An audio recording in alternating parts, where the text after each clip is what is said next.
नमस्कार दोस्तों, जय श्री कृष्णा। स्वागत अभिनंदन है आपका अपने YouTube channel SK online hub में। आज हम राजस्थान भारत की जो राज्य व्यवस्था है उसमें हम भारत के प्रधानमंत्री हैं, इस टॉपिक का हम आज अध्ययन करेंगे।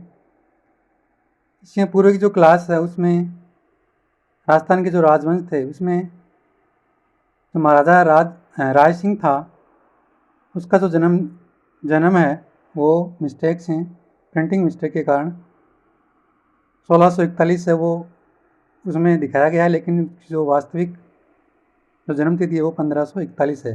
तो आप उसको 1641 की जगह 1541 पढ़ें। और जो इस चैनल पे नए हैं वो चैनल को सब्सक्राइब करें, लाइक करें, ताकि आगे आने वाली जो कक्षाएं हैं उनका जो नोटिफिकेशन है वो आपके पास पहुंच सके और आप समय पर वो क्लास देख सको। चलो चलते हैं अपने टॉपिक की तरफ। भारत का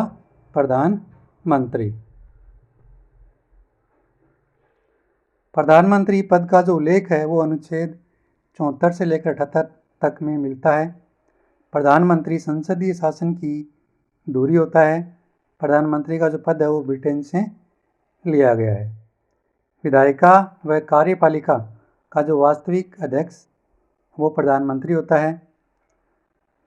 अनुच्छेद 74 में राष्ट्रपति को सलाह व सहायता देने हेतु एक मंत्री परिषद होगी, इस बात का उल्लेख है। अनुच्छेद 75 में मंत्रियों के संबंध में वो प्रावधान किया गया है। अनुच्छेद 75(1) में प्रधानमंत्री की नियुक्ति राष्ट्रपति करता है, इस बात का उल्लेख है। लोकसभा में बहुमत दल का जो नेता है वो प्रधानमंत्री होता है। अब प्रधानमंत्री की जो योग्यताएं हैं वो कौन कौन सी हैं, ये प्रश्न भी कई बार ये पुटअप हो जाता है, लेकिन हम इसको हल्के में लेते हैं और हल्के में लेने के कारण जो हमारा प्रश्न है वो गलत हो जाता है। तो इसको भी आपको देखना है एक बार। तो इसमें पहली जो योग्यता है वो भारत का नागरिक होना चाहिए। दूसरी, वह दिवालिया या पागल घोषित नहीं होना चाहिए। उसकी न्यूनतम आयु है वो उम्र सीमा वो 25 वर्ष होनी चाहिए और वह किसी भी सदन का सदस्य हो। नेक्स्ट स्लाइड चलते हैं।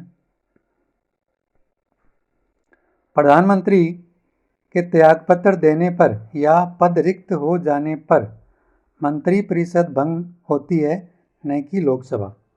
यानी अगर प्रधानमंत्री त्यागपत्र दे दे या फिर किसी कारण से प्रधानमंत्री का जो पद रिक्त हो जाता है तो मंत्रिपरिषद भंग होती है, लोकसभा वो भंग नहीं होती। प्रधानमंत्री का जो वेतन है वो 1,60,000 रुपये मासिक होता है और संसद के सदस्य के रूप में उसको ये जो वेतन है वो मिलता है। अनुच्छेद 78 में प्रधानमंत्री की शक्तियां एवं कार्यों का वर्णन है। राष्ट्रपति व मंत्रिपरिषद के मध्य प्रधानमंत्री है वो कड़ी का कार्य करता है। ये जो प्रश्न से ये पूछा हुआ है, अनुच्छेद 78 वाला ये भी पूछा हुआ है और ये जो वेतन वाला है ये भी एग्जाम से पूछा हुआ है, तो इनको आपको ध्यान में रखना है। प्रधानमंत्री निम्न संस्थाओं को प्रदेन अध्यक्ष होता है, ये प्रश्न भी एग्जाम जो पूर्व के एग्जाम्स हुई हैं उनमें पूछा हुआ है कि प्रधानमंत्री है वो कौन कौन सी संस्थाओं का जो प्रदेन अध्यक्ष है वो होता है। तो उसमें पहला है नीति आयोग का प्रदेन अध्यक्ष होता है। दूसरा है राष्ट्रीय विकास परिषद का प्रदेन अध्यक्ष होता है। तीसरा है राष्ट्रीय एकता परिषद, इसका प्रदेन अध्यक्ष होते हैं। चौथा है अंतर्राज्यीय परिषद का प्रदेन अध्यक्ष प्रधानमंत्री होता है। पांचवा है मंत्रिपरिषद व मंत्रिमंडल का मुखिया होता है। और छठा है राष्ट्रीय सुरक्षा परिषद का प्रदेन अध्यक्ष है वो प्रधानमंत्री होता है। तो इन जो संस्थाएं हैं इन संस्थाओं को आपको ध्यान में रखना है, इनसे एग्जाम में प्रश्न पुटअप होने की संभावना रहती है। मंत्री को बर्खास्त राष्ट्रपति करेगा प्रधानमंत्री की सलाह पर।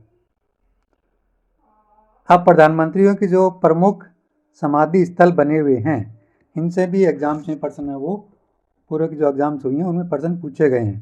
तो यहाँ पर मैंने आपके सामने जितनी भी जितने भी प्रधानमंत्री हुए हैं और उनके समाधि स्थल बने हुए हैं, वो सारे के सारे जो समाधि स्थल हैं वो मैंने आपके सामने रखे हैं। उनमें पहला है शांतिवन, या शांतिवन है वो जवाहरलाल नेहरू का समाधि स्थल है।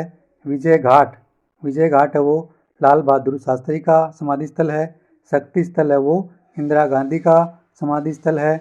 किसान घाट है वो चौधरी चरण सिंह का समाधि स्थल है।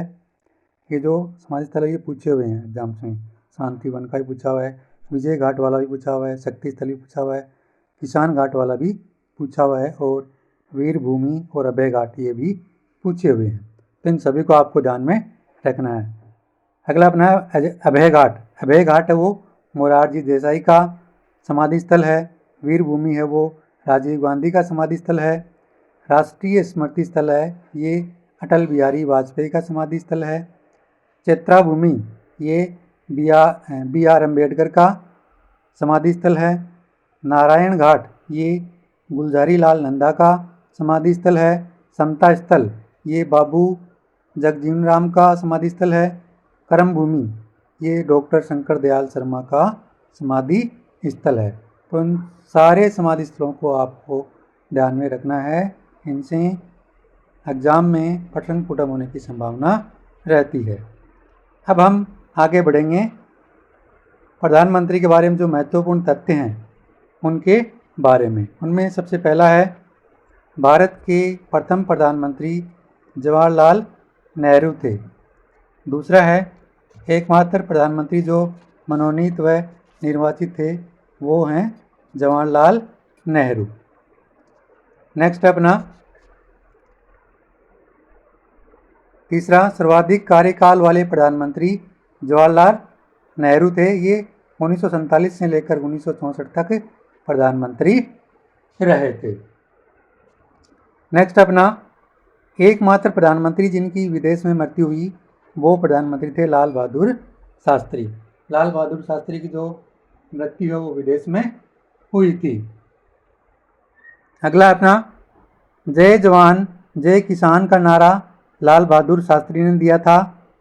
नेक्स्ट है प्रथम महिला प्रधानमंत्री इंदिरा गांधी थी जो कि 1966 से लेकर 1977 तक प्रधानमंत्री वो रही थी। नेक्स्ट है प्रथम गैर कांग्रेसी प्रधानमंत्री वो मोरारजी देसाई थे जो कि 1977 से लेकर 1979 तक प्रधानमंत्री वो रहे थे। सबसे छोटे कार्यकाल वाले प्रधानमंत्री अटल बिहारी वाजपेयी थे। नेक्स्ट है यूएन में हिंदी में भाषण देने वाले प्रथम प्रधानमंत्री अटल बिहारी वाजपेयी थे।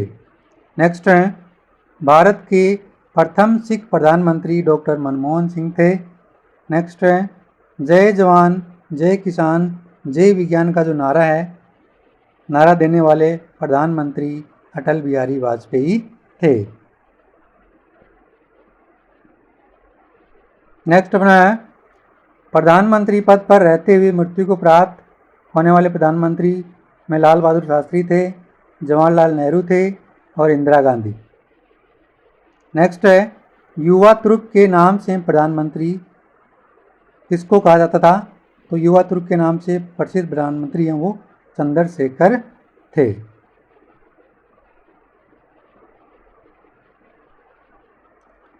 राज्यसभा सदस्य होते हुए प्रधानमंत्री रहने वाले जो प्रधानमंत्री है वो निम्न हैं।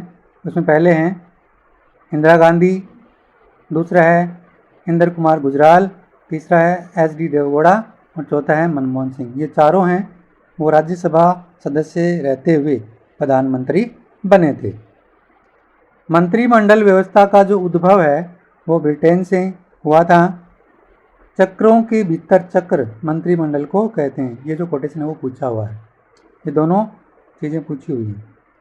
मंत्रिमंडल व्यवस्था का उद्भव कहाँ से हुआ था और चक्रों के भीतर चक्र वो किसको कहा जाता है? तो चक्रों के भीतर चक्र वो मंत्रिमंडल को कहा जाता है। इसके अलावा आपको ये वाला फैक्ट है कि राज्यसभा सदस्य रहते हुए प्रधानमंत्री कौन बने थे, तो ये वाला भी आपको ध्यान में रखना है।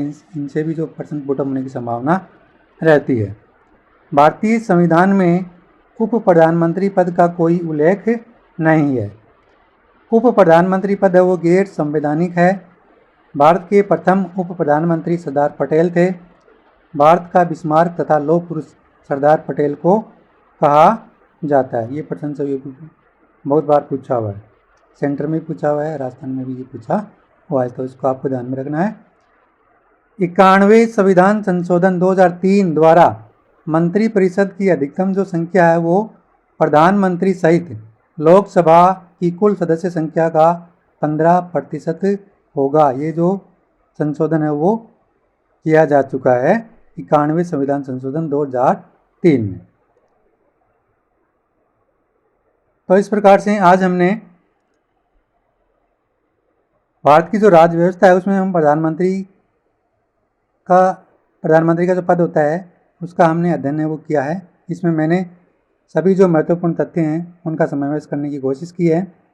तो अगर आपको ये क्लास अच्छी लगती है तो आप प्रतियोगी परीक्षाओं की तैयारी करने वाले आपके जो मित्र हैं, दोस्त हैं, जिनको आप जानते हो, उनको आप ये क्लास है वो शेयर जरूर करें। वीडियो देखने के लिए आप सभी प्रतिभागियों को दिल से धन्यवाद।